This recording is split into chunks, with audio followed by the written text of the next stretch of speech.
Hey everyone, welcome back to Hashtag Surprise. So today we are going to discuss about chapter number 9, tourism, transport and communication. So tourism her country के लिए बहुत ही ज़्यादा important होता है, क्योंकि tourism हम लोग का कंट्री का जिस तरह से होता है, जिस कंट्री का टूरिज़म ज़्यादा रहता है वो उसकी इकोनॉमी को बढ़ने में बहुत ही ज़्यादा हेल्प करता है। तो इस वीडियो में सबसे पहले हम चैप्टर में डिस्कस करेंगे कि कौन सी चीज़ को पढ़ना है और कौन सी चीज़ को नहीं पढ़ना है। फिर हम नेक्स्ट 2 प्रीवियस ईयर के क्वेश्चन पेपर देखेंगे कि ये चैप्टर में से कितने मार्क्स के और किस तरह के क्वेश्चन आते हैं। फिर हम लोग इसके आफ्टर चैप्टर जो भी क्वेश्चन आंसर हम लोग को दिए हुए रहते हैं हम लोग उसके ऊपर देखेंगे।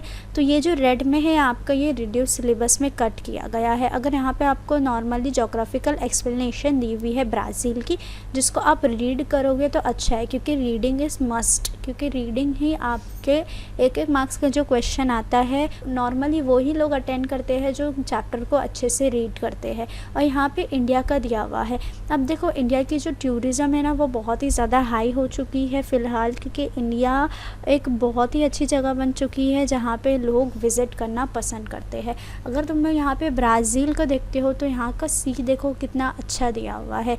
फिर इंडिया की अजंता केव तुम लोग देख सकते हो। फिर यहाँ पे तुम लोग फुटबॉल स्टेडियम देखो ब्राज़ील का, फिर गेट ऑफ इंडिया, फिर यहाँ पे देखो तुम लोग ब्राज़ील का बीच है यहाँ पे, ठीक है। और ये इंडिया में आसाम को तुम लोग देख सकते हो। तो किस तरह से दोनों कंट्री में, इंडिया हो चाहे ब्राज़ील हो, दोनों कंट्री में आपको टूरिज़म के लिए बहुत अच्छी जगह मिलेगी, जिसकी वजह से दोनों कंट्री की इकोनॉमी को बहुत ही ज़्यादा फ़ायदा होता है। तो आपको क्या करना है, दो प्लेस आप क्या कर लोगे, याद कर लोगे कि इंडिया का टूरिज़म के लिए कौन सी 2 प्लेस अच्छी है, और यहाँ पे आप ब्राज़ील के लिए भी इजीली अगर आप याद कर लोगे कि टूरिज़म के लिए कौन सी अच्छी है। क्योंकि देखो टूरिज़म कैसा हो चुका है, एक बिज़नेस बन चुका है ना, कि अगर एक जगह है जैसे गेट ऑफ इंडिया, तो वहाँ पे किस तरह से बोट वगैरह चलती है, तो वहाँ के लोगों को क्या मिलती है, सबसे पहली बात टूरिज़म है, फैसिलिटी तो प्रेजेंट है कि आप वहाँ जाके अच्छे से घूम सकते हो, बट वहाँ के लोगों को भी कमाई का एक ज़रिया मिलता है, ठीक है। अगर आप कहीं पे घूमने जाते हो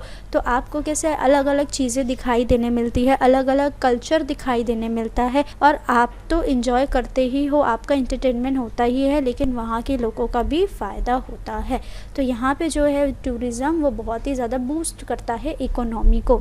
अगर हम लोग यहाँ पे बात करते हैं तो ये जो रेड आपको दिख रहा है वो कट है। अगर ट्रांसपोर्ट सिस्टम की बात करते हैं तो ब्राज़ील का जो ट्रांसपोर्ट सिस्टम है वो बहुत ही ज़्यादा लो है। आप यहाँ पे एयरपोर्ट देख सकते हो, इतने ज़्यादा मतलब एयरपोर्ट है ठीक ठाक है, बट अगर आप रेलवे की बात करते हो तो ब्राज़ील में आपको इतनी ज़्यादा रेल लाइन नहीं दिखाई देगी। इसका रीज़न है कि ब्राज़ील में जो डेंस फॉरेस्ट है जैसे अमेज़ॉन है ना, वहाँ पे आपको अमेज़ॉन रिवर का बेसिन आप देखोगे, अमेज़ॉन रिवर को देखोगे तो उतनी रिवर और इतने बड़े नॉर्मली जो फॉरेस्ट है वहाँ से रेलवे लाइन बनाना बहुत ही ज़्यादा मुश्किल हो जाता है, ठीक है। तो इसलिए ब्राज़ील में जो रहता है ना, अगर ट्रांसपोर्ट सिस्टम कोई भी चीज़ को एक जगह से दूसरी जगह लेके जाने के लिए बोट वगैरह का मतलब ना रिवर वगैरह का ज़्यादा यूज़ होता है, क्योंकि वहाँ पर जो है लॉन्गेस्ट वाटर वेव जो अगर तुम लोग को कहीं पे दिखाई देगा तो वो तुम लोग को ब्राज़ील में दिखाई देगा। तो तुम लोग को एक जोग्राफिकल रीज़न में ये भी आ सकता है कि ब्राज़ील में रेलवे लाइन इतनी ज़्यादा कम क्यों है। तो तुम लोग वहाँ पे बहुत सारे रीज़न लिख सकते हो कि वहाँ पे जो रोड है, वहाँ का जो सिस्टम है वो इतना ज़्यादा अच्छा नहीं है ना। दूसरी बात, वहाँ पे रिवर और फॉरेस्ट बहुत ज़्यादा है, इसलिए मोस्टली लोग वहाँ पे रोडवे का या तो किसका यूज़ करते हैं, रिवर वगैरह का यूज़ करते हैं ट्रांसपोर्ट करने के लिए। तो अगर तुम लोग जोग्राफिकल एक्सप्लेनेशन में यहाँ पे भी देख सकते हो, अगर तुम लोग इंडिया का ट्रांसपोर्ट देखोगे तो इंडिया में तो ऑफ कोर्स वी नो कि बहुत ज़्यादा तुम लोग को रेल दिखाई देगी, ट्रेन्स वगैरह जो है वो दिखाई दे सकती है। अब यहाँ पे देखो ये मैप तुम लोग को दिया हुआ है और इससे रिलेटेड ऊपर कुछ क्वेश्चन दिए हुए हैं। तो तुम लोग जब पढ़ते हो तो ये रिड्यूस सिलेबस में नहीं है, इसलिए तुम लोग को चाहिए कि तुम लोग ये क्वेश्चन आंसर पे भी एक बार ध्यान दो। अगर तुम लोग यहाँ पर एक चीज़ देखोगे कि यहाँ यहाँ पे तुम लोग को एक नेशनल हाईवे मिलेगा। अगर तुम लोग श्रीनगर जो दिया हुआ है, जो इंडिया का नॉर्थ है, अगर तुम लोग वहाँ से जाना चाहोगे, कहाँ पर, इंडिया के साउथ में कन्याकुमारी तक, मतलब कश्मीर से कन्याकुमारी तक अगर तुम लोग को जाना है तो तुम लोग को एक सिंगल नॉर्थ साउथ हाईवे दिखाई देगा। अगर तुम लोग बाकी सबके मेजर पोर्ट्स की बात करते हो तो अगर हम लोग महाराष्ट्र बोर्ड हम लोग पढ़ रहे हैं तो हम लोग महाराष्ट्र का देखेंगे तो मेजर पोर्ट क्या है हम लोग का, मुंबई है। फिर अगर हम लोग यहाँ पे आ जाते हैं साउथ में तो तुम लोग यहाँ पे देखो कोचीन हो गया, चेन्नई भी क्या है, एक मेजर पोर्ट है। क्योंकि मतलब मेजर देखो तुम लोग को जो ये मेजर पोर्ट्स है ना, वो अगर तुम लोग को ढूंढना है कहाँ पर है तो वो तुम लोग को कहाँ पे दिखाई देंगे, कोस्टल लाइन पे ही दिखाई देते हैं। ठीक है, नेशनल हाईवे पे तुम लोग देख सकते हो कि तुम लोग को बहुत सारी जगह, एक जगह से दूसरी जगह जाने के लिए बहुत सारा नेशनल हाईवे भी दिखाई देगा। अब यहाँ पे देखो जिस तरह से हम लोग को नॉर्थ से साउथ जाने के लिए हाईवे है, वैसे ही हम लोग के पास ईस्ट से वेस्ट जाने के लिए भी हाईवे है। ग्रीन कलर का जो हम लोग का स्टार्ट कहाँ से होता है, यहाँ पे देखो ये जो हम लोग का एरिया दिख रहा है, यहाँ से ये स्टार्ट होता है, जहाँ से तुम लोग ईस्ट से पूरा कहाँ जा सकते हो, वेस्ट जा सकते हो और वेस्ट टू ईस्ट इजीली जा सकते हो। तो ये इंडिया का क्या है, मतलब इंडिया का जो है ये मैप है, नेशनल हाईवे और मेजर पोर्ट्स के बारे में बताया है, जिसका तुम लोग को कम से कम एक दो पता रहना चाहिए कि नॉर्थ साउथ हाईवे का स्टार्टिंग पॉइंट क्या है, एंडिंग पॉइंट क्या है, ईस्ट वेस्ट हाईवे का स्टार्टिंग पॉइंट, एंडिंग पॉइंट। कोई भी दो नेशनल हाईवे याद कर लो और कोई भी दो यहाँ पे साउथ के कोई भी 2 से 4 तुम लोग क्या कर सकते हो, मेजर पोर्ट्स के नाम याद कर सकते हो। तो यहाँ पे तुम लोग देख सकते हो, यहाँ पे क्या दिया हुआ है हम लोग को, इम्पॉर्टेंट रेलवे के बारे में और एयरपोर्ट के बारे में दिया हुआ है। तो इजीली तुम लोग देख सकते हो, कोई भी 2 एयरपोर्ट का भी नाम याद कर सकते हो। एयरपोर्ट तो लाइक है बट इतने ज़्यादा नहीं है। देखो क्योंकि हम लोग का यहाँ पे दिल्ली में, अगर मुझे मुंबई से जाना है, यहाँ से झांसी जाना है, तो मुझे मुंबई से कहाँ जाना पड़ेगा, दिल्ली। फिर दिल्ली से मुझे कोई और ट्रांसपोर्ट सिस्टम का यूज़ करके झांसी जाना पड़ेगा। अगर मुझे लखनऊ जाना है तो मुझे दिल्ली एयरपोर्ट पे उतर के लखनऊ जाना पड़ेगा। तो इंडिया में भी अगर देख सकते हो आप तो एयरपोर्ट सिस्टम है, जितना भी है थोड़ा बहुत है बट अच्छा है। अगर रेलवे सिस्टम देख सकते हो तो तुम लोग मुंबई से अगर तुम लोग को जाना है ट्रेन तक झांसी, तो तुम लोग मुंबई से झांसी भी ट्रेन से आराम से जा सकते हो, ऐसे चले जाना। तो ये हम लोग का जो सिंपल सा सिस्टम है यहाँ पर, एयरपोर्ट सिस्टम और रेलवे सिस्टम इंडिया का अच्छा है कंपेयर टू ब्राज़ील। तो as compare to the Brazil जो इंडिया के पास नेटवर्क सिस्टम है वो बहुत ही ज़्यादा डेंस है और इंडिया में जो रेलवे नेटवर्क है वो बहुत ही ज़्यादा अच्छा है। अब जो रेलवे है ना वो इंडिया के लिए इम्पोर्टेंट क्यों है, क्योंकि वो इंडियन इकोनॉमी को क्या कर देता है, बढ़ा देता है। अब इंडिया एंड राजस्थान के पास अगर हम लोग कहीं पे देखेंगे इंडिया में कि रेलवे सिस्टम कम है, तो वो तुम लोग ये वाला एरिया देख सकते हो राजस्थान का, क्या यहाँ पे तुम लोग को पूरे इंडिया के मुकाबले में रेलवे सिस्टम कम दिखाई देने को मिलेगा। अब यहाँ पे development and communication of Brazil के अगर बारे में देखोगे तो तुम लोग ईज़िली आजकल देख सकते हो कि हम लोग का जो टेलीकम्युनिकेशन सर्विस अगर ब्राज़ील की देखेंगे तो वो बहुत ही ज़्यादा एफिशिएंट है। मतलब यहाँ पे जो इंडस्ट्री वगैरह है, लैंडलाइन वगैरह है, मोबाइल सर्विस है, टेलीविज़न वगैरह है, रेडियो ब्रॉडकास्टिंग है, ये सब अब थोड़ा थोड़ा क्या हो रहा है, बढ़ रहा है। मतलब ब्राज़ील में अगर ब्राज़ील की बात करते हैं तो वहाँ पे सपोज़ 100 लोग रहते हैं तो 45% लोगों के पास जो है वो इंटरनेट प्रोवाइड किया गया है। अब ब्राज़ील में इंटरनेट प्रोवाइड करना क्यों है, क्योंकि वहाँ पर इतने ज़्यादा टावर्स वगैरह नहीं है, इतने डेंस फॉरेस्ट में नेटवर्क थोड़ी ना तुम लोग को कहीं पे भी मिलेगा। तो इसलिए ब्राज़ील का अगर थोड़ा कम्युनिकेशन की बात करो, ट्रांसपोर्ट की बात करो या टूरिज़्म की बात करो, इंडिया का कंपेयर टू ब्राज़ील जो है वो ज़्यादा बेटर है। अब हम लोग यहाँ पे डिस्कस करेंगे दिसंबर 2020 का क्वेश्चन पेपर के कौन कौन से क्वेश्चन आ चुके हैं।